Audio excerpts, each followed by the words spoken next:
Hi there. So today my question is, does your daily routine need a little bit of a review? And what do I mean by that? Anybody that I've coached, you've always heard me say that you are going to be your best sort of detective. Because just like any murder mystery, everything that you do and everything about your routine is going to have twists and turns, and not everything is always as it seems. And you know yourself better than anybody else, and also you will be able to discover what works best for you. So, to give you some examples of this, for example, I hear lots of people that say, "Oh, I don't eat carbs after, I don't know, 5 o'clock, 6 o'clock, or whatever." And they kind of stick to this theory that not to eat carbs after that time. And yes and no, this does work because your body doesn't know that it's 5 o'clock or 6 o'clock. All your body knows is your routine. Your body, how many of you wake up at a certain time because your body's used to doing that? So could this no carbs after a certain time have more to do with what your daily routine is and what time you get up and so on? Because, say, for example, your routine is that, oh, I take my dog for a walk whilst my dinner's cooking, and then I get home, have my dinner, relax, and just relax for the rest of the evening. However, if you maybe had your dinner first and then took the dog for that walk for 15 minutes, that would be so much more effective, especially if you do have carbs in that dinner. Because what is the body most effective at using for energy? What can it tap into, boom, straight away and use for energy? Sugar, right? Which is carbohydrates. So your body will burn that really effectively straight away. So that's why it's really recommended, especially for those people at risk of type 2 diabetes, have type 2 diabetes. So if you have that activity straight after you have this food, that is really effective. So then there may be the theory that somebody won't even have carbs at all in the evening. So they may have their carbs at lunchtime. But then they work at an office. So you're having your carbs at lunchtime, but your lifestyle is very sedentary. So you're just going to be sitting on those carbs afterwards. But maybe if you had them in the evening, because in the evening, actually, you do take your dog for a walk or you go for a walk, it may be more effective. So that's why challenging and reviewing your routine. I had to do this recently with myself. So I have a guilty pleasure. I love, or I used to love to have my breakfast in bed. It was just something that I just loved. I would just sit there, I would catch up with the news and everything. So whatever my breakfast routine was, I used to enjoy doing that. I'd always wake up at least 2 hours before I need to do anything. So I'm always up at 6 o'clock, say, for example. So the first thing that I would do would be have that cup of coffee and have my breakfast, enjoy it. Then I might sort of get my head around what I'm doing for the day, maybe do a meditation, whatever it is.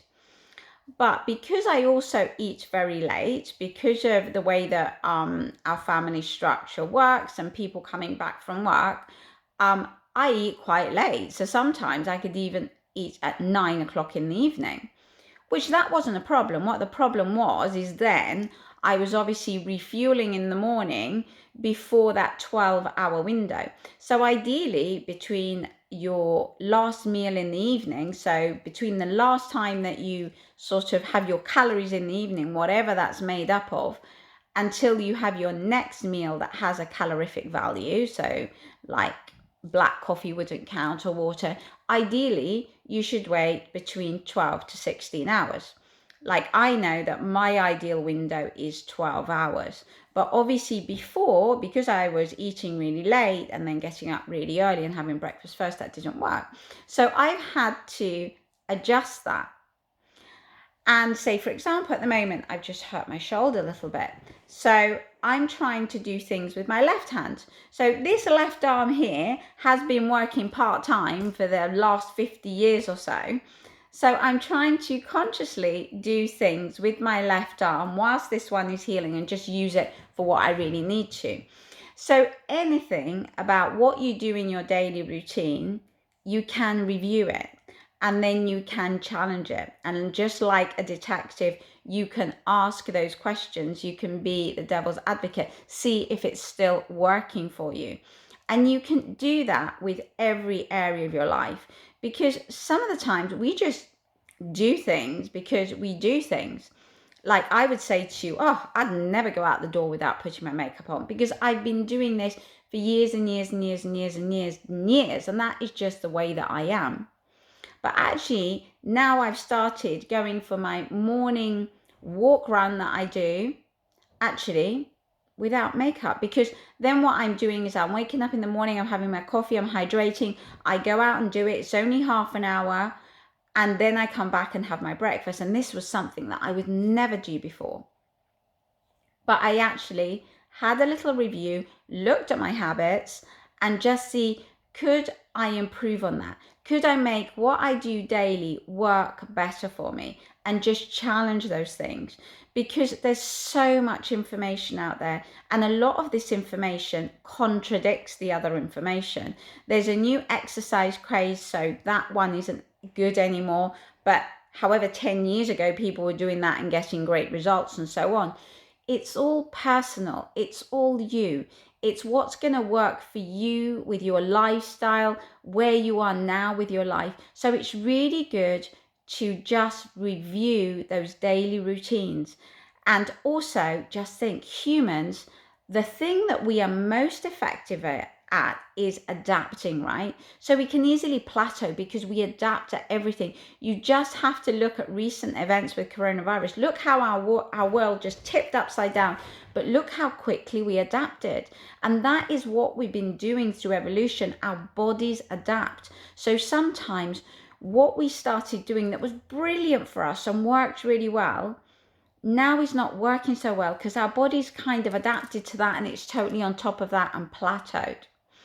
And also, when you look at whatever you're trying to achieve with goals, especially when it comes to your wellness goals, your fitness goals, or your weight loss goals, a lot of the time, all we do is just look at the results in terms of what we see. Like, do I fit into my skinny jeans, or am I a size, whatever the size that you want to reach?